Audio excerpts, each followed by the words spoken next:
Buenos días, profesora.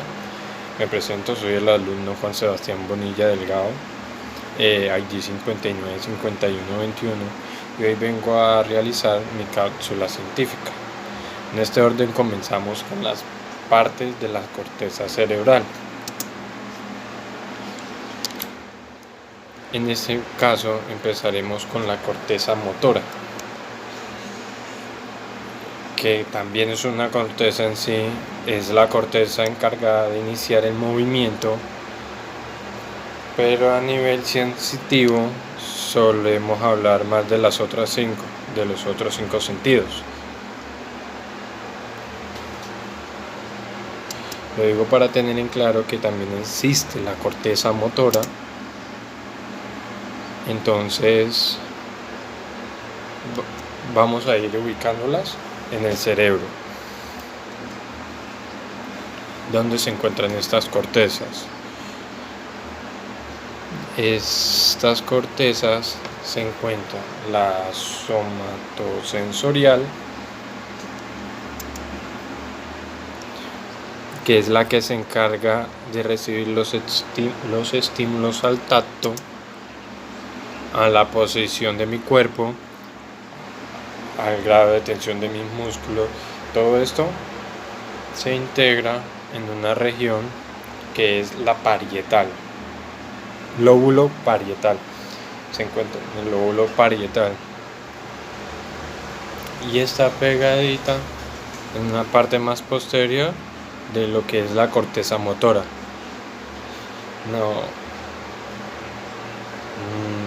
Ya que sabemos que el tacto, las percepciones que tenemos a nivel táctil son fundamentales para ir a aprender a hacer un movimiento y hacer la ejecución del movimiento. La localización de estas dos cortezas será fácil de memorizar, ya que se encuentran en el lóbulo parietal.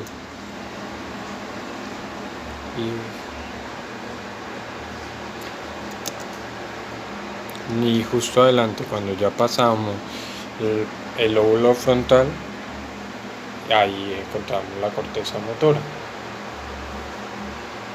Luego tenemos la corteza gustativa, que también está aparte en la parte parietal, pero más baja, casi rozando lo que es el lóbulo temporal.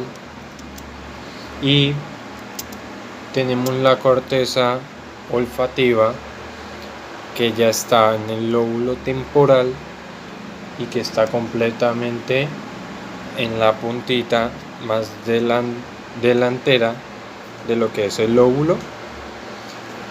Tenemos la visual,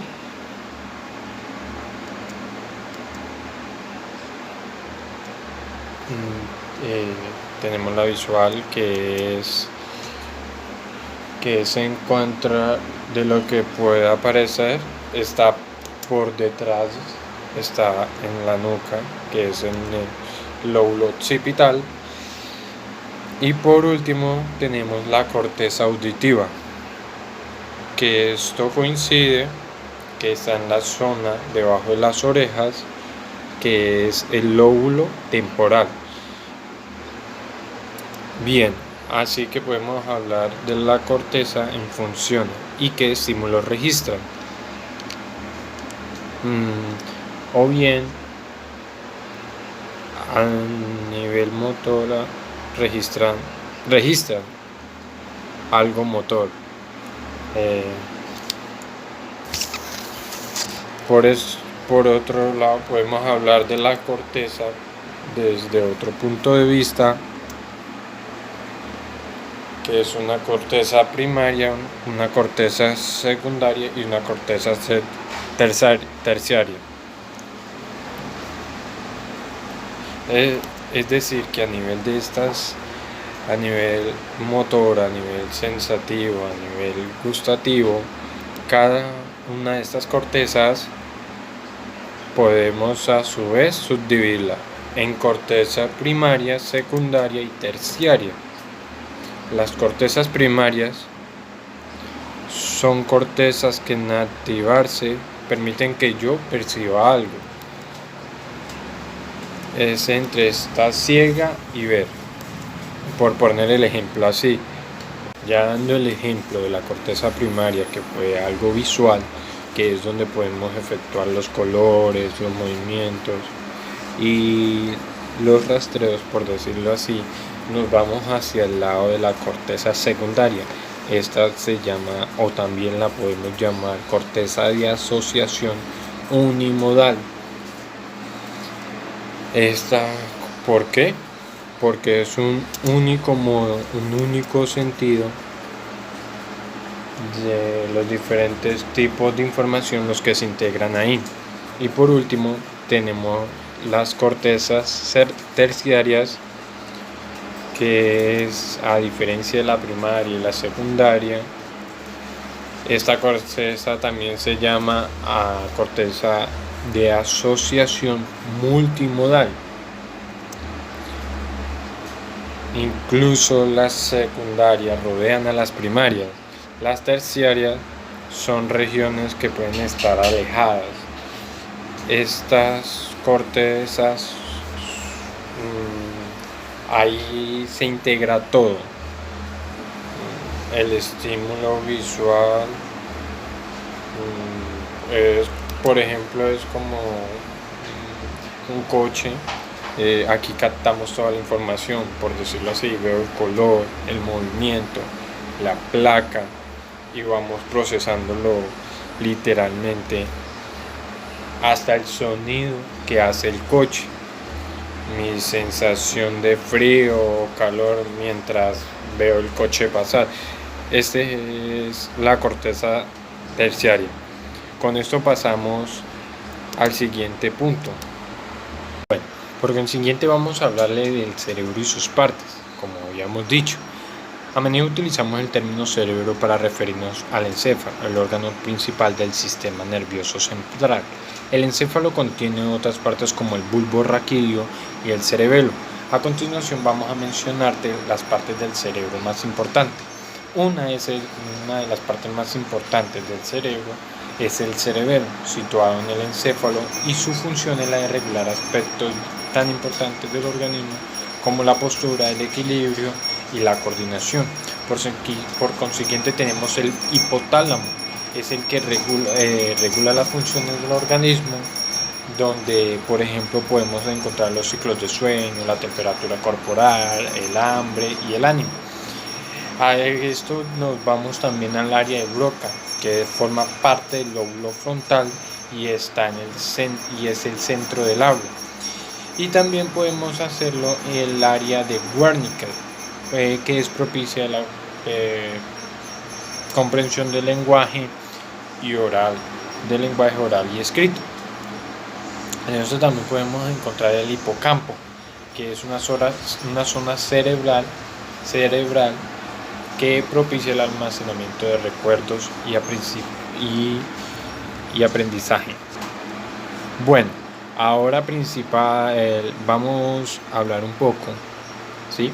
Nos vamos a ampliar un poco más. Ahora que hemos comentado de qué se encarga el cerebro a grandes rasgos, llega el momento de ser un poco más específico y definir sus funciones según las partes del cerebro, como hemos comentado anteriormente. En realidad el sistema nervioso central está formado por distintos órganos, así que intentaremos definir las funciones de cada uno de estos. Por ejemplo, las funciones del cerebro, como hemos definido anteriormente, la principal función del cerebro es el procesamiento de los estímulos. Toda información captada por los diferentes órganos sensoriales o por los sentidos va a ser procesada. ¿Sí? Gracias a ello podemos comprender mejor el mundo que nos rodea. Las funciones del cerebro, muchos la consideran la parte más primitiva del encéfalo.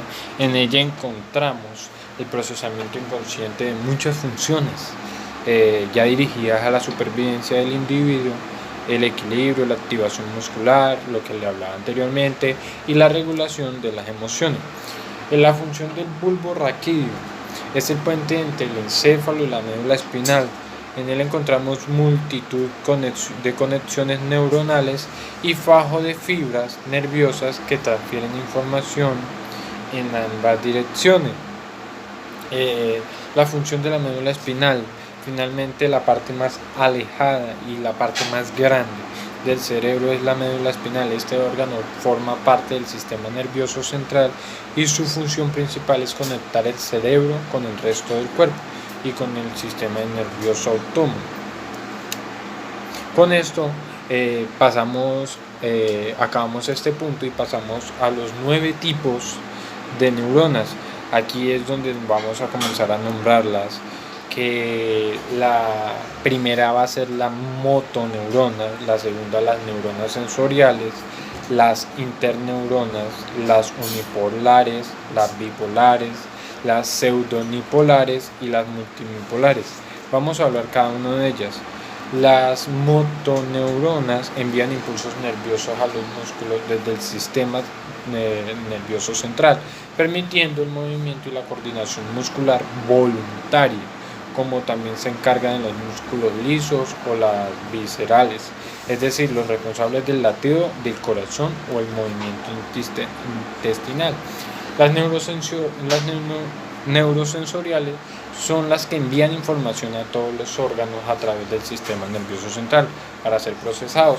Se envían a los 5 sentidos, los perceptivos tradicionales: vista, oído, tacto, olfato y gusto. Estos sentidos, los sentidos somáticos, termorrecepción, nociocepción, propiocepción y equilibriocepción. Bueno, con esto pasamos a la siguiente, que es la interneurona. Este tipo de neuronas conectan exclusivamente con otras neuronas, creando extensas redes neurológicas para procesos mentales complejos como el pensamiento. La mayor parte de estas neuronas se encuentran en el sistema nervioso central, pero también existen más allá del cerebro. En el sistema nervioso periférico, las neuronas encargadas de los movimientos de alto reflejo son las interneuronas, pues requieren de una respuesta rápida. Pasamos a las neuronas unipolares. Se encuentran sobre todo en los invertebrados. Tienen una sola prolongación que se utiliza tanto axón como dendrita en sus ramificaciones y no tiene dendritas en el soma.